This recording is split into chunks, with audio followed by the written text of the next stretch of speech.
계속해서 화요일 대담 이어가겠습니다. 최근 응급실 뺑뺑이와 소아 진료 공백, 또 주요 진료과 전문의들의 병원 이탈 등의 문제가 대두하면서 필수 중증 의료 분야의 개선을 위한 필요성이 높아지고 있는데요. 특히 제주는 그 섬 지역 특성상 다른 지역의 병원을 이용하기가 힘든 만큼 지역 완결형 필수 중증 의료 체계 구축이 절실한 상황입니다. 오늘 이와 관련해서 자세한 이야기 나눠볼까 하는데요. 박형근 제주도 공공보건의료지원단장 나오셨습니다. 안녕하십니까? 네, 안녕하세요. 예. 먼저 생소한 분들도 많이 있을 것 같아요. 네. 이 필수 중증 의료 어떤 건지 좀 정의 내려주시죠. 네, 필수 중증 의료란 질병 진단과 치료에 있어서 골든타임 내에 이루어져야 생명을 구하거나 장애를 최소화할 수 있는 중증 응급질환을 이야기한다고 말씀드릴 수 있겠습니다. 급성 심근경색증이나 뇌졸중, 그리고 급성 소화기 질환 같은 경우가 대표적이고요. 더불어 최근 들어 출산, 그리고 신생아, 소아 진료 분야에 의사들이 급감하고 있어서 이 분야들이 필수 의료 분야로 손꼽히고 있습니다. 그렇군요. 그 한마디로 필수 중증 의료란 이 도민의 생명과 어떻게 보면 딱 직결이 돼 있는 가장 중요한 서비스 분야가 아닐까 싶은데요. 네. 그런데 지금 최근에 이 필수 중증 의료가 붕괴 위기에 놓여 있다. 이런 말이 있거든요. 어떤 말인가요? 네, 최근 들어 필수 중증 의료 분야 붕괴라는 말까지 나오는 이유는 이 분야를 전공하려는 젊은 의사들이 급감하고 있고요. 예. 그러면서 젊은 의사들이 지원을 하지 않다 보니까 종합병원에서 젊은 의사들이 담당하던 일들을 중년에 중장년의 전문의들이 수행해야 되는 상황이 벌어지고 있거든요. 그러다 보니까 40대, 50대 전문의들이 밤샘 당직을 하고 그 다음날 정상적인 근무를 해야 되는 날들이 점점 더 늘어나면서 예. 중장년 전문의들 그리고 대학병원 교수들도 종합병원을 떠나거나 떠나고 싶어하는 이런 상황이 벌어지고 있고요. 그러다 보니 종합병원, 대학병원에 일할 의사들 구하기가 점점 더 어려워지고 있습니다. 이러한 상황이 지속이 된다면 중증 응급질환 진료가 적시에 적절하게 이루어지기 어려워질 것이기 때문에 위기, 붕괴라는 이제 표현이 나오고 있는 상황이고요. 젊은 의사들이 필수 중증 의료 분야를 이제 기피하는 가장 큰 이유는 필수 중증 의료 분야 같으면 업무 부담이 크다는 거거든요. 예. 야간이나 휴일에 응급 환자가 생기면 병원에 이제 나가야 되는 상황들이 반복된다는 거고요. 그리고 더불어서 고난이도 시술이나 수술을 하면서 발생할 수 있는 의료 소송에 대한 위험 부담을 덜고 싶어하는 부분도 있고요. 예. 그리고 상대적으로 피부 미용이나 인기과에 비해서 수입이 상대적으로 낮은 부분도 필수 중증 의료 분야를 기피하는 원인이다 이렇게 말씀드릴 수 있겠습니다. 네, 그러니까 이게 지금 전국적인 상황인 거잖아요. 네, 맞습니다. 예, 일단 필수 중증 의료를 하려는 젊은 의사들이 없는 것부터 시작돼서 지금 악순환이 계속되고 있는데 앞서 이제 제가 말씀드렸지만 제주도는 또 아무래도 섬이라는 지역 특성상 이런 다른 지역 병원을 이용하는 데 있어서도 제약이 굉장히 크기 때문에 어려움이 클 것으로 예상이 되거든요. 제주도의 그 상황이 좀 어떤가요? 네, 제주도는 말씀하신 대로 섬이기 때문에 예. 중증 응급 상황에서 육지에 있는 큰 병원을 아무 때나 갈 수 없다라는 그렇죠. 제약이 예. 있습니다. 더불어서 제주도의 필수 중증 의료 인력이나 시설이 기존에도 그렇게 충분한 편은 아니었거든요. 그런데 지금 전국적으로 필수 중증 의료 분야 전문의들을 구하기 어려운 상황이 지속되고 있어서 도내 종합병원들도 전문의 구인난을 좀 겪고 있습니다. 네. 그렇기 때문에 필수 의료 중증 진료 체계를 유지하는 데 많은 어려움을 겪고 있는 게 현실이다. 이렇게 말씀드릴 수 있겠습니다. 그 필수 중증 의료라는 게 주로 이제 좀 나이 드신 어르신들이 이런 경우로 닥치는 케이스가 좀 많잖아요. 네. 그런데 또 더군다나 제주도는 초고령 사회의 진입을 이제 눈앞에 두고 있거든요. 이렇게 노령 인구가 늘어날수록 필수 중증 의료 체계의 중요성은 더욱더 커질 수밖에 없을 것 같아요. 네, 맞습니다. 그 나이가 들수록 예. 여러 가지 질환들을 만성 질환들을 한두 개 이상씩은 대부분 다 갖고 계시거든요. 이런 상태에서 중증 질환이 발생하게 되면 치료의 난이도, 예. 진료의 난이도가 높아지기 때문에 보다 더 필수적인 중증 질환의 진료 체계를 갖추고 운영하는 게 무엇보다 더 중요해지고 앞으로 그 중요성은 점점 더 커질 거라고 생각하고 있습니다. 시스템도 잘 갖춰야 되고 질도 향상시켜야 될 텐데 시급히 좀 지금 해결해야 할 과제는 뭐라고 보시는지요?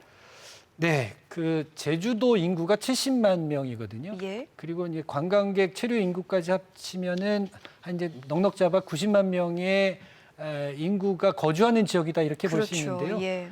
이 정도 규모에서 발생하는 의료 수요의 질환에 효과적으로 대응하기 위해서는 병원 자체적으로 적극적으로 능동적으로 투자하고 인프라를 확충하기가 어려움이 있습니다. 확충하는데 어려움이 있기 때문에 앞으로 제주도민들이 보다 더 좋은 의료 진료를 받기 위해서는 제주도정의 정책 개발과 예산 지원이 필요하다 이렇게 말씀드릴 수 있겠습니다. 그러니까 병원 혼자의 힘으로는 힘드니 제주도 차원에서도 도움이 필요하다. 그러니까 필수 중증 의료 분야의 질 향상을 위해선 결국에 좀 지자체의 역할이 중요하지 않느냐 이런 말씀이신 것 같은데 그렇다면 좀 제주도가 나서서 중장기적으로 마련해야 할 대책이 뭐가 있다고 보시는지요?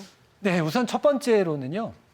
지금 응급실에 근무하는 의사와 그리고 간호사 숫자가 전국 평균, 서울 대비 좀 부족한 편입니다. 예. 그래서 의사 확보, 간호사 충원에 도의 지원이 있으면 좋겠다라는 바람이 있고요. 두 번째로는 중환자실의 인력과 시설 확충이 필요합니다. 네. 도내 병원에서 응급실을 찾아갔다가 다른 큰 병원 가라고 하는 이유 중에 중환자실 부족도 중요한 이유가 되고 있거든요. 그 부분이 있고 그리고 또 세 번째로는 발생 빈도가 높은 중증 질환 전문 진료 센터를 제주도가 나서서 도내 종합병원에 육성할 필요가 있다. 그래야 발생하는 환자를 체계적으로 적시에 대응할 수 있다. 이런 말씀을 드릴 수 있겠습니다. 예, 그런 차원에서 이제 최근 지역 완결형 필수 중증 의료체계 구축을 위한 심포지엄이 열렸다고 들었습니다.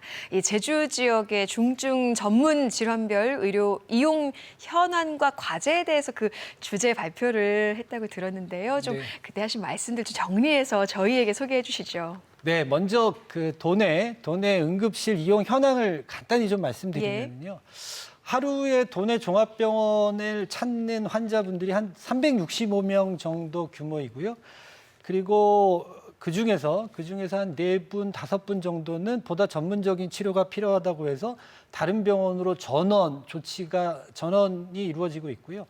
그리고 하루에 한 56명에서 한 70명 정도의 환자분들이 응급실을 거쳐서 입원 진료를 받고 계십니다. 그리고 최종적으로는 응급실 들어갔다가 입원 진료 거쳐서 사망하시는 사망 위험이 1.5% 정도 됩니다. 전체적으로 이제 그 정도로 나타나고 있는데요.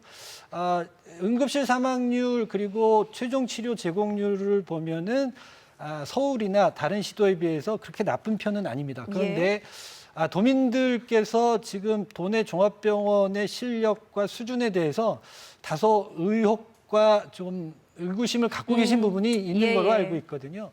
그래서 저희가 그 건강보험 빅데이터를 이용해서 응급실을 찾는 대표적인 중증질환 9개 질환에 대해서 제주도민들의 사망률 그리고 재입원율을 서울 그리고 다른 시도와 비교해 봤습니다.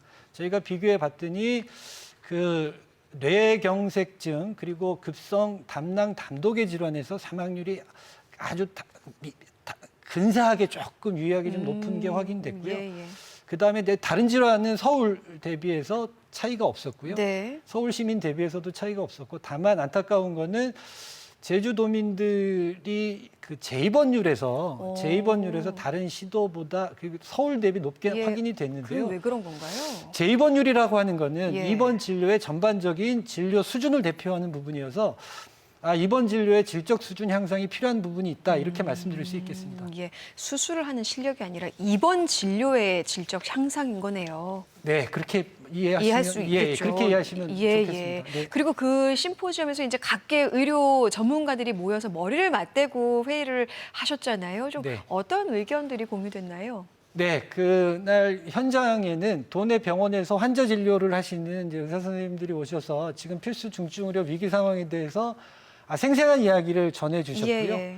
그리고 이제 그분들 얘기도 도의 지금 필수 중증 의료 위기 상황에서 도의 지원과 정책이 필요하다라는 이야기를 해주셨고, 그리고 도 담당자분께서도 그런 방향에 대해서 공감대를 적극적으로 표현해 주신 바 있습니다. 네, 좀 도에서 적극적으로 지원을 해주시면 참 좋을 것 같다는 생각이 듭니다. 또 다음 달부터 제주 필수 중증 의료 질 향상을 위한 도민 원탁 회의를 추진한다고 들었습니다.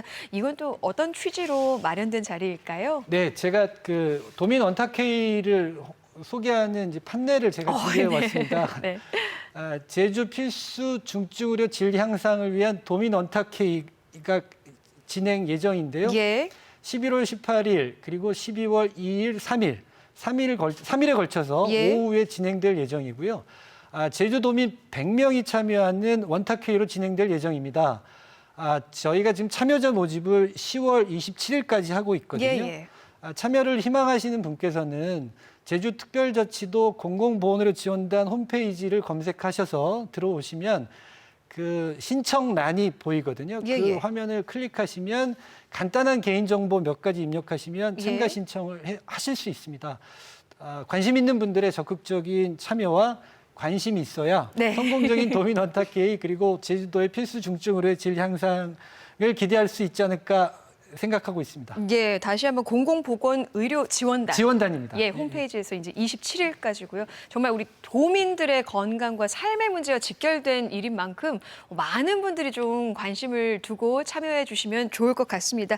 마지막으로 좀 우리 도민들에게 삶의 질 향상을 위해서 이 필수 중증 의료 향상을 위해서 함께 나아가야 할 방향이라고 해야 될까요? 어떤 것들이 있을지 마지막 마무리 말씀 부탁드릴게요. 네, 필수 중증 의료 관련된 이제 위기 상황이 언론에서 자주 보도가 되면서 불안해하시는 도민분들이 적지 않게 있는 것으로 압니다.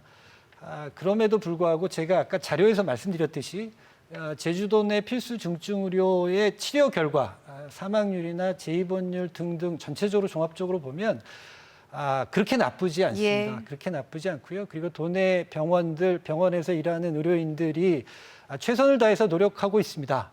하지만 좀 걱정되는 부분이 있는데요. 이 부분을 해결하고 보완하기 위해서는 도민들이 관심을 가지시고 그리고 도가 정책 지원을 할 수 있도록 의견을 적극적으로 표명해 주셔야 가능한 부분이 있기 때문에 지금 현재 이야기되는 필수 중증 의료 위기 상황, 응급실 뺑뺑이 문제들을 개선하기 위해서는 제주 도민들의 적극적인 관심과 지지가 필요하다고 생각합니다. 예, 그러니까 문제가 있다라고만 생각할 게 아니라 좀 의견을 적극적으로 개진해달라 이런 말씀이셨고요. 앞으로 도민들이 제주에서 필수 의료 서비스 안심하고 받을 수 있는 의료 체계가 빨리 마련돼서 모두가 건강하고 행복한 삶이 지속될 수 있기를 기대해 보겠습니다. 오늘 말씀 고맙습니다. 네, 감사합니다.